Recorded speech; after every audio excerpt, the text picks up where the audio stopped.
Alpine Liquid Fertilizers is your full-season crop fertility specialist from start to finish. Visit alpinepfl.com for more.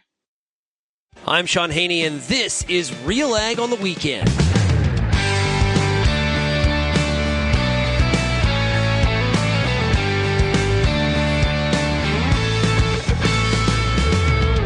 Let's get real and get connected with the week that was in Canadian agriculture. RealAg on the Weekend starts now. Welcome to RealAg on the Weekend here on 650 CQM and 980 CGME. I'm your host, Shaun Haney of RealAgriculture.com. And it's great to be back with you here on this weekend edition of the program. It was great to be in Saskatchewan this week. I was at the Western Canadian Crop Production Show most of the week, and I think the show was a real success. It was really tremendous.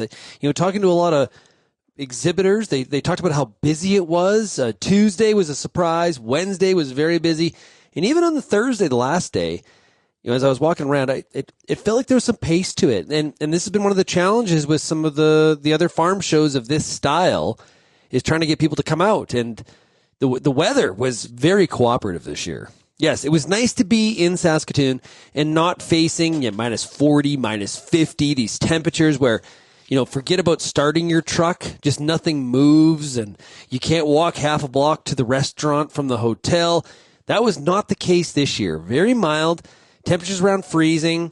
I didn't even take a winter coat to Saskatoon. And to say that you went to Crop Production Show without taking a winter coat just feels a little strange, a little odd, but we will take it. And people showed up. Now, it'd be interesting to know how some of that translates into sales for a lot of the exhibitors. Of course, I had the fortunate chance to talk to a number of different audiences throughout the week. Saskatchewan seed growers, the crops forum that took place just outside of Prairie Land Park at the museum, did that.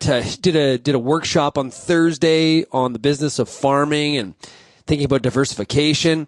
So we did that. Yeah, it was really great. And so what I heard from a lot of the audiences was, 25, bit of a concern from a profitability standpoint. I got to sharpen my pencil, got to make the right decisions, and hopefully these commodity markets will help out and go a little bit higher from this point. Every little bit helps for sure. Now, today on RealAg on the Weekend, we've got some audio from the Crop Production Show. We're going to hear from Allan Wiens. He's the new SeedMaster CEO. He's about 40 days into the job, and we talked to him on the show floor from the SeedMaster booth, get a bit of an impression from him on what the outlook looks like for not only SeedMaster, but the equipment sector in general. We're going to hear from Jared Joyal for a product spotlight from XiteBio. And then we're also going to hear today from Tracy Broughton, who's executive director with Sask Oilseeds. They had a couple different announcements this week, including a new Clubroot map for the province. And you can find that map by going to RealAgriculture.com. Now, if you have any feedback on today's program, we'd love to hear from you. Send me an email, shaney@realagriculture.com. You can also call the RealAg feedback line, 855-776-6147. It was great, as I mentioned, getting to chat with so many different farmers from across the province of Saskatchewan this week. Lots of fans and listeners of RealAg on the Weekend, which was great as well. I had a chance to talk to Evan Bray on Tuesday, be on his program. He does a great job, and enjoyed my time kind of live on location, which was a lot of fun with Evan Bray for sure. A big piece of news that was out this week was the Saskatchewan Agricultural Hall of Fame. They announced their 2025 inductees. Great list. So there's a quote here. This award recognizes a lifetime of commitment, innovation, and plain hard work to help strengthen and grow Saskatchewan's agricultural sector. That was from Reed Andrew, who's president of the Saskatchewan Agricultural Hall of Fame. He continued by saying, hey, congratulations to this year's inductees. They have made a lasting impact on agriculture and the province as a whole. So who were the inductees? Okay, so here's what the list looks like. Dr. Bob Boers, he was head of the fruit program, plant sciences department at the University of Saskatchewan. Dr. Boers has successfully introduced 9 sour cherry and 10 Haskap varieties and has supported the commercialization of cherries and Haskaps across Canada. We've got Frank Bourgault. The late Frank Bourgault founded Bourgault Industries in St. Bru in 1973. We've got Jerry Bourgault, who's Frank's son. Jerry joined Bourgault Industries in 1975 and became president after his father's death in 1989. So the Bourgault is well recognized in this year's 2025 class. What a success story the Bourgaults have been for Saskatchewan and the value that they have created for farmers, really not just across Saskatchewan, but Western Canada, as well as into the Northern Plains. Also, Harold Martins. So the late Harold Martins has spent his career contributing to Saskatchewan agriculture as an elected member of the Legislative Assembly, as a senior official with the Ministry of Agriculture, a rancher, and a board member of several livestock and farming associations. In 1975, Harold, along with his brother and brother-in-law, set up Martins Ranches Limited near Swift Current. So big congratulations to Harold Martins. We've got Dr. Grant Royan, a graduate from the University of Saskatchewan's Veterinary College. Dr. Royan and partner Dr. Del Pearson operated the Sherwood Animal Clinic in Regina, the main large animal clinic in the Regina area, for more than 20 years. Dr. Royan also served many years as a board member for the Canadian Western Agribition and the official veterinarian, ensuring the show's animal health protocols were best practice. And finally, we have Bill Wilson. Achieved a successful career in the media educating Saskatchewan and Canadian people about agriculture. After starting as a radio reporter in Weyburn, he later moved to CKRM Radio in Regina, where he began to specialize in agriculture, and then to CBC TV, where he reported on agriculture at the provincial and national level. Back in the day when CBC would have an ag report. That's pretty cool. In 1983, he started his own business and developed the Prairie Farm Report television show to keep Western Canadian farmers and ranchers informed on the latest agricultural news and trends. Who was not a fan and a viewer of the Prairie Farm Report? They still show some of those reruns on some of the TV channels once in a while. That was classic. Classic. So big congratulations to all of the inductees. You can find out more by going to SAHF.ca to find out more. Okay, let's take a break here on Real Ag on the Weekend. When we come back, we're going to hear from Allan Wiens, who is the new CEO of SeedMaster. You're listening to Real Ag on the Weekend, 650 CQM and 980 CGME. For every acre, every row, every seed, precision wins. Every time. Only SeedMaster delivers unmatched accuracy for better yields and bigger profits. SeedMaster, driven by precision, leading the way in seeding innovation. Nailed it! If you're serious about agriculture, RealAg's got you covered. For over 10 years, we've listened to and shared what producers have to say about everything from policy to agronomy from coast to coast. Keep up with the latest in Canadian agriculture at RealAgriculture.com through daily newsletters, and check out our YouTube channel. Thanks for joining us in the RealAg community as we continue to cover and serve North American agriculture.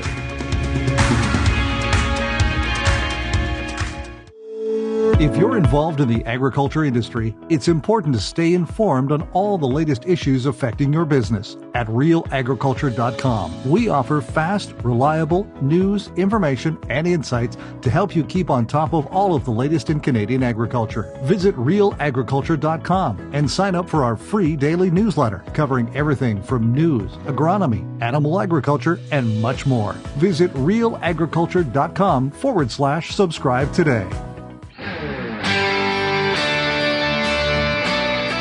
Alpine Liquid Fertilizers is your full-season crop fertility specialist from start to finish. Visit alpinepfl.com for more. From the show floor of the Western Canadian Crop Production Show, had a chance to stop at the SeedMaster booth and talk to the new CEO of SeedMaster, Allan Wiens. Here's our conversation. Yeah, so tell us a little bit about yourself. You're no stranger to the equipment space in Western Canada. Give us some of your background. Yeah, so I grew up on a farm in southern Manitoba, just south of Winnipeg, and went to school at the University of Manitoba, and started with John Deere Corporate sometime after school. Spent about 12 years with them. Moved around Western Canada. I was in the U.S. for a number of years as well. Worked in kind of territory sales, territory customer support, product development, all the different areas that John Deere's involved with. And then moved to moved to Brant about 7 years ago. Spent 7 years with Brant. My last position with them was I was the vice president of product strategy and sales support, so product development, both on the ag side of the business at Brant and also the construction side. And then, 40 days ago, December 1st, took the role of CEO at SeedMaster. Very excited to kind of, be responsible for this opportunity. It feels like big shoes to fill from the previous CEO, but looking forward to seeing how I can make some impact in the role. Well, there are big shoes to fill. We always like chatting with Don Henry. He is since retired, and I wish Don all the best. So, from your perspective, SeedMaster has incredibly strong roots in the province of Saskatchewan. There's other companies in the category doing, trying to find better ways to put seed in the ground for farmers in Western Canada and the Northern Plains. Why SeedMaster? Why did you choose this role besides, hey, it's open and I like the challenge? There's got to be more to that. Yeah, I'd say there's a couple of reasons. Certainly having watched SeedMaster from the early days. I mean, obviously being part of John Deere, I'd see SeedMaster at shows and be very familiar with the product line right from the very start. I think probably one of the biggest reasons was talking to the founder and spending time with the Bourgeau family, seeing the passion that they had for seeding in general and for this this organization. I like the idea of a family-run organization. There is a board of directors. I was fortunate to know some of the individuals on that board, so that felt somewhat familiar. And it's an opportunity where local to the place where I live, and I love the idea of staying at home in Saskatchewan and getting an opportunity like this. I think that's really important to myself and my family as well. What are some of the challenges that as CEO you're going to have to tackle here at SeedMaster? We've got a couple major ones. I mean, we're in the middle of a pretty substantial expansion, so a 6,000 square foot expansion, about a $10 million growth for the organization. So bringing that online later this summer, lots of work involved with that. Along with that is a kind of a new ERP system that we're implementing along with that to kind of improve our manufacturing capabilities and some of the data analysis behind that. Those are two major ones. Certainly, we're kind of entering into this in a bit of a downturn market. The market is slowing, and so kind of managing all aspects of the business where sales may not be as robust as they've been. That's something we think a lot about. And then just policy in general, lots of questions about policy that's coming down the pipeline. Whether that be U.S.-Canadian relations, foreign exchange, any of those items that kind of impact us dramatically. Yeah. What % of the business is Western Canada versus like Montana, North Dakota versus Eastern Europe? I'd say the majority of the business is Western Canada, so it's still our focal point. Our products historically, our products have always worked best in this area. With the new products that we've released and will release, I think you're going to see that expand a lot more into the U.S. Obviously, we have a relationship as a supplier for John Deere on the toolbar side of things, so there is U.S. or product entering into the U.S. Eastern Europe, again, we'll see that grow as we continue to expand our portfolio of products, but the majority right now is focused in the Western Canadian provinces. Yeah. Similar to farmers, when there's challenges, you got to manage that balance sheet. And you have dealers, and then you've also got the farm customer, and trying to manage the product flow there and making sure that yourself or the dealers further downstream don't have inventory that creates cash issues.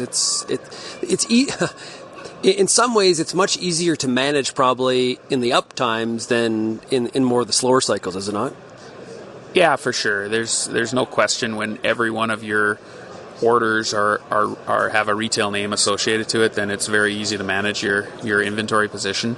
I think SeedMaster's done a really good job, and I give credit to kind of our sales manager Tim, along with Don, being very cognizant of the inventory position dealers are in. So managing that as best as possible, that's something that they've been focused on. And so our inventory position with our dealers is in a pretty good spot right now. Certainly that could change moving forward with the market downturn, but right now I feel pretty comfortable with where we are with inventory. How concerned are you? But you mentioned some of the trade issues. There is a lot of focus right now on the potential for upwards of. We don't really don't know what's going to happen, but people are talking about it a lot. Definitely on our program. But what would a 25% tariff on an air cart coming out of Saskatchewan and trying to get into North Dakota? What kind of impact would that have on the business? It'd be dramatic. It's hard to even think that that's even a possibility. More so than that, I think exchange is kind of what's on our mind right now, and just managing, trying to understand where that exchange is going to go over the next 6 months, a year. We're obviously in the middle of pricing model year 26 product right now. And so if we knew where that exchange was going to be 6 months, 12 months from now, we can kind of manage that. But if you look at what the banks are forecasting, there's no, you could look at all 6 of the majors and you'd get a different answer from every single one of them, and that's what we've experienced. So trying to manage where exchange is going is a big deal to us, because there's a certain amount of our supply chain that comes in from the U.S. and we need to be cognizant of that as well. Yeah, thanks for clarifying that. I think there's some of the audience that's probably like, well, wait a minute. The exchange works in your favor if you're selling one of these carts into the U.S., but it's the components. It's the pieces that go into an assembled cart that maybe you can't get in Canada, and you have to access the world suppliers in Iowa. That exchange rate really hurts. And it's similar to our audience. Hey, you're going to go to Florida, or you're going to go to Phoenix for maybe a bit of a holiday. They got a lot more expensive. No different than the components that are going into one of these air carts if they are being sourced from outside the country. In terms of the tech, if you look back in the last 5 to 10 years, a lot of tech has been added, trying to simplify the user experience for the farmer. Where do you see us going with some of the technology as you apply your visionary hat to the CEO role? I mean, labor always is the biggest driver, right? If you hear anyone talk about tech in the ag world, it's all about managing a short supply of labor, and so we're trying to be cognizant of that as well as we think about what tech we add, right? You might not have, both in terms of having skilled labor or having labor at all. So understanding kind of how autonomy plays a role into this, and we have the interesting part about the SeedMaster business is there was a pretty big autonomy play in SeedMaster history in terms of DOT, and so there's a lot of that historic knowledge still exists in the building, and so I feel like we have a very good perspective on that as we move into this autonomous space. Obviously we're a toolbar, we're being pulled, but kind of thinking about how that impacts us as in the entire operation is pretty important. Yeah. Well, Allan, I really appreciate you taking the time to sit down with us. All the best in this role as the new Chief Executive Officer at SeedMaster. Really appreciate it, and hope we can chat again soon. Thank you so much, Shaun.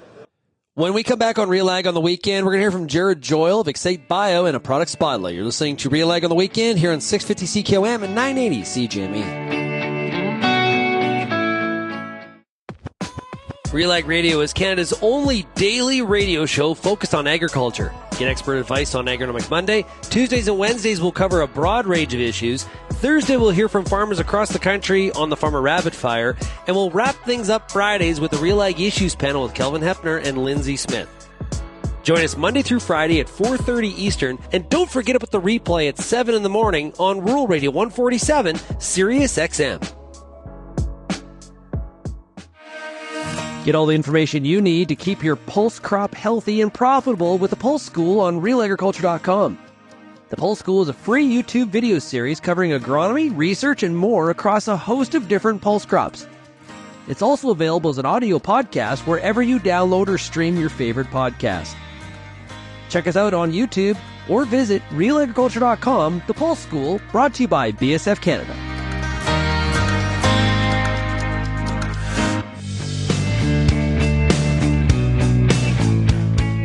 The following is a paid-for product spotlight by XiteBio. It is Lindsay Smith here with you, and joining me now for today's Product Spotlight, it's Jared Joyal. He's the Regional Sales Manager with XiteBio. Jared, welcome here. Hi, yeah, good to be here. Thanks for doing this. Now, we are going to talk about Yield Plus and highlight all the great applications of this product. First off, what is Yield Plus? How does this work with that question of phosphorus? Yeah, so usually Yield Plus is a ag biological that we created here in Western Canada, and now it's predominantly used throughout North America, which is awesome. So basically, we get a couple questions that kind of go along with the Yield Plus. So one of the main issues with phosphorus is typically what one of the main ones. So I'll dive into that a little bit and then kind of go from there. So, the main issue with phosphorus, even though most soils have large, total supplies of this element, most of that is kind of tied up in insoluble minerals and is only slowly available to plant use. So, with Yield Plus, it helps phosphorus to become available to the plant uptake. The quantity of total soil phosphorus has little or no relationship to phosphorus availability to plants. So Yield Plus really heightens that for its use. So now, okay, so you've hit on something really interesting, I think, and that is the phosphorus problem in soil fertility. So I think that, many farmers or agronomists would see a soil test and granted it's useful, but we can't always count on that phosphorus for being plant available necessarily. Yeah, that's right. So, phosphorus presents typically a soil fertility problem in three ways. So the total phosphorus content of soils is relatively low. So the phosphorus compounds commonly found in the soils are mostly unavailable for plant uptake. So often, this issue relies on, it's highly insoluble. So when soluble sources of phosphorus, such as those in fertilizers or, manures are added to the soil or soils, they become fixed. So, change to unavailable form. So in a timely form, highly insoluble compounds. So fixation reactions in, low phosphorus soils may allow only a small fraction. Typically you see 10 to 15% of the phosphorus applied in many fertilizers and manures can only be taken up by the plant, each year of that same application year. So Yield Plus really allows it to be ready, available, and without mining your soils. All right. So that, of course, is the key question and I think this is a common one of, how do we make sure that the phosphorus that is there or the phosphorus that's applied actually gets taken up by the plant? So what does Yield Plus do? How does it improve phosphate fertility? Yeah, so with our formulation, so the phosphate solubilizing bacteria in Yield Plus actually releases organic acids and phosphatates enzymes to improve phosphate solubilization. So basically, the bacteria allows the release of phytohormones for more vigorous early root growth. Basically the unique formulation of our Yield Plus allows the product to be applied in furrow with liquid starters, some guys do, or it could even be tank mixed with the first round of herbicide application, just so that it will go into the soil solution. So it's not a foliar, which is commonly mistaken with our Yield Plus. It's actually, we want it to get down into the root zone for that, for the phytohormones to be released. Okay, so that's a really interesting point. So if I've missed perhaps that in-furrow option, although that would be one application for sure, because that's where we want the Yield Plus to go. But if I've missed that, I may be able to go in and still apply this product, but it's not a foliar. That's right. Yes. So typically we tell guys to to go no further past than, say the 4 to 6 leaf stage, is typically you'll still see the black dirt. And so that will be sufficient enough. If it's anything past that, then we typically don't recommend. Okay. All right. So, Jared, for those who are curious about Yield Plus and XiteBio, where can they go for more information about this product and all the products, of course, that XiteBio offers? Yeah, absolutely. So we have our website. It's XiteBio, XiteBio .ca, or you can look at us up. One of our reps throughout Western Canada can give you a hand, as well as myself. All right. So get in touch and ask those questions. Spring will be here before you know it. All right, Jared, thank you so much for joining me on the show today. Yes, thank you, Lindsay. Appreciate it. When we come back on Real Ag Radio, we're going to hear from Tracy Broughton. She is the Executive Director with Sask Oilseeds. You're listening to Real Ag on the Weekend on 650 CQM and 980 CJME.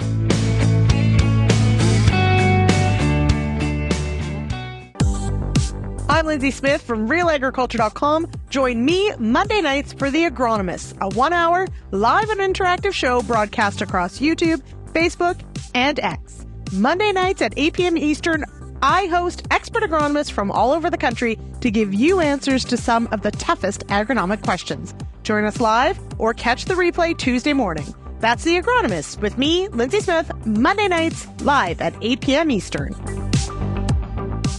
The Canola School on RealAgriculture.com is your one-stop shop for everything a canola grower needs. Check out our free video series on YouTube for all the latest in canola agronomy, research, marketing, and more. Don't have time to watch? Download the podcast version of the Canola School on RealAgriculture.com or anywhere you download your podcasts. Stay on top of all things canola with the Canola School on RealAgriculture.com, brought to you by BASF and Invigor Hybrid Canola.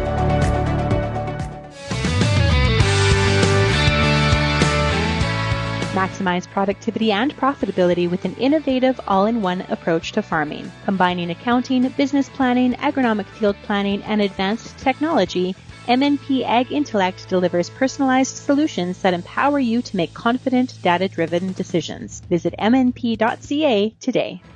And welcome back to Real Ag on the Weekend here on 650 CQM and 980 CJME. I'm your host, Shaun Haney of RealAgriculture.com. This week in Saskatoon, it was a very busy week. The weather was beautiful, but there was a lot of activity indoors as well, really across the city. Joining us right now is Executive Director with Sask Oilseeds. It is Tracy Broughton. Hey, Tracy, how's it going? Good. How are you? I'm doing fantastic. Hey, now, before we get into some of your big news and some of the things Sask Oilseeds has going on branding-wise, how was Crops Forum this week? It was really great.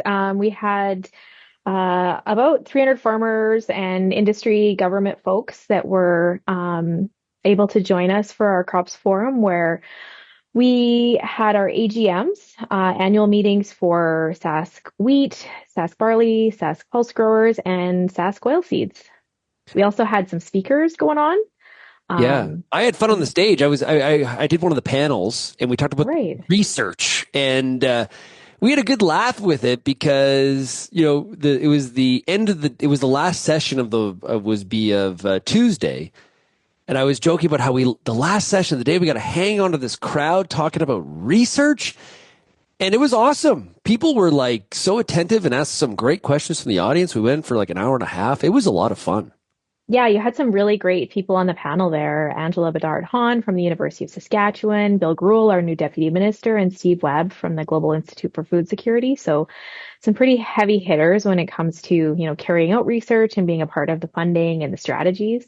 It was really great. We also had Rick Hillier. He kicked it off, General Rick Hillier, and talked about leadership and how important it is for everyone to be leaders, not just, our maybe lack of leadership that we have in some areas going on right now in the world. But that was some really good takeaways for everyone in the room. And political times right now, so we had to end it off with Curse of Politics. Yeah, that was cool. That was really cool. Yeah. My personal opinion, I'll give you my feedback while we're on the air, is I thought it was great to kind of get back to, if some people remember, some of the audience remember CropSphere. And this kind of, it felt like kind of moved back towards that. I thought it was an exceptional meeting. Yeah, so we used to have CropSphere where we had several breakout sessions. We covered off like research and agronomy, markets, and sort of those high level policy discussions. This time we decided to keep it really simple, keep everybody in in the same room instead of having breakout sessions. And I think it made it easier for the audience.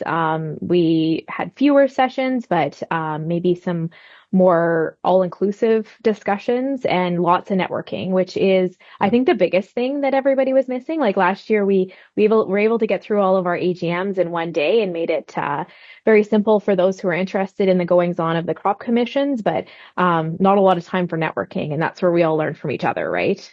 Tracy, all of the AGMs in one day, back to back to back. That's a lot of Robert's rules. Yes, it is. Yes. Sorry about that. Yeah, it was, and then Boomtown. So if like, and for somebody that's not from Saskatoon, I think that was really cool. The reception at the end of the first day was at Boomtown, it was at the museum right beside Prairie Land Park there. Really cool. That is a neat spot. Yeah, the history of Saskatchewan agriculture. So we're talking about, the problems of today and how to solve them tomorrow. And also, you can look at the history of what our province has been through over the years, and it's really focused on ag. Yeah, for sure. So big announcement, and there's a couple this week out of Sask Oilseeds, and one of them was the release of the new Clubroot map for Saskatchewan. So encourage everybody. Did an interview on that. Go to RealAgriculture.com. But the other announcement is a little bit more broader in context. It was some branding that's been going on with Sask Oilseeds. Of course, new name for a new combined organization. So maybe give us a bit of a history there, and then we can talk about some of the branding going outwards. So the way that our organizations are all set up, with the exception of Saskatchewan Pulse Growers, most of our organizations are set up by crop type. So we had Sask Canola, which I'm sure that everyone's familiar with, and Sask Flax. Over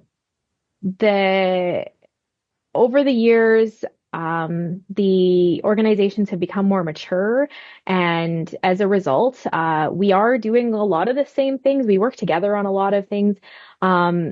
The flax industry has taken a bit of a hit with the drought, and there haven't been a lot of new varieties coming through for farmers to access. And so a lot of their budget was being taken up by administration and operations of the organization proper. And so a couple of years ago, their ED had moved on, and our board of directors instructed me to reach out and ask if they would be interested in some sort of new approach to how we do business. So we operated with one staff and two boards for a couple of years, and in that time explored what amalgamation would look like.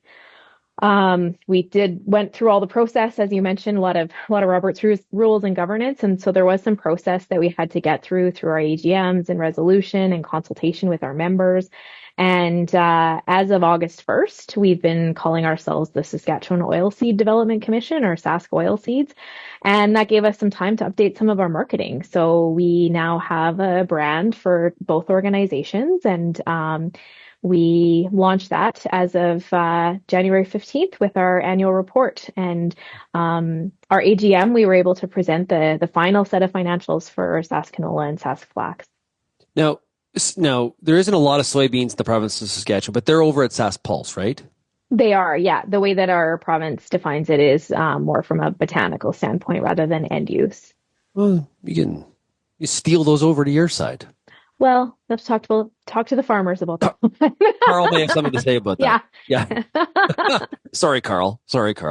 Okay, so now you got to. We're doing this via Zoom, and you got a T-shirt on that's showing some of the branding. So talk about kind of what you announced this week.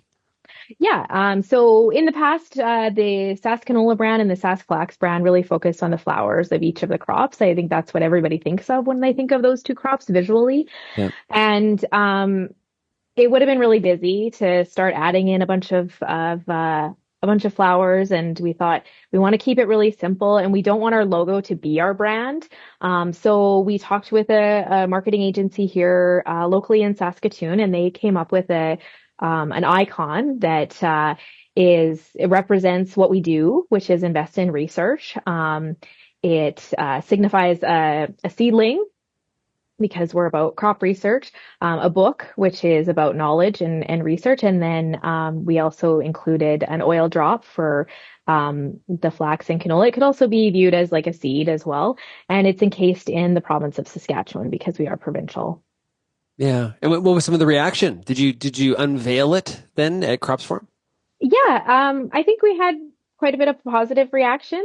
One of the things that we have also changed is we went away from, having blue or purple and yellow in our logos. It's our colors are green and like a neutral color, but that's because we want something that will look really nice when we're showing the photos of the flax fields and the canola fields. And so that was really on purpose. It isn't, it's a nod. It's allowing us to have a really good nod to both of those crops because that's what we all think of as those beautiful fields of canola and flax. Yeah, I was just going to say that, as in the summertime, if you time it right and you're flying into Saskatoon and on the approach, you look out the window and you see, the beautiful colors. It's really flax and canola that, provide that contrast to the green of most of the other crops that we're growing. It's that yellow that just shines so bright, and the flax fields are, they provide that nice contrast too. It's really kind of it's interesting that both those two beautiful flowered crops are under one banner at Sask Oilseeds.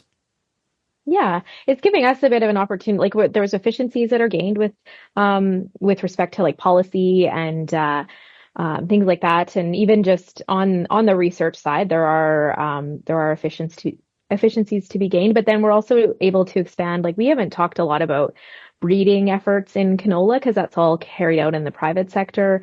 Any of the research that we invest in would be more like a pre-breeding, like very early stages. So it's a good opportunity for our staff and our board to get exposed to the variety development side of things as well. So it's kind of interesting. Yeah, we've got about a minute left here for talking to all the different growers this week. What feels like kind of the sentiment here for 2025 for the crop year? Well, I think lots of people were talking about some of the changes that we're going to see in the political landscape, what the U.S. tariffs, if they come through, what that's going to look like. Lots of guessing around that, and then our own federal government here in Canada. So I feel like there wasn't a lot of discussion other than what the impacts of some announcements in the U.S. would have had on the canola markets. People they're not quite ready to talk about, or they weren't at the Western Development Museum. They weren't talking about the field season quite yet. That Bunge-Viterra merger too. There's that. Yeah, that's something that I think there were a lot of things we were guessing on for several months, and now even though the government is not operating right now, they were able to bring forward a decision on the Bunge-Viterra merger. So did Sask Oilseed have a position on that?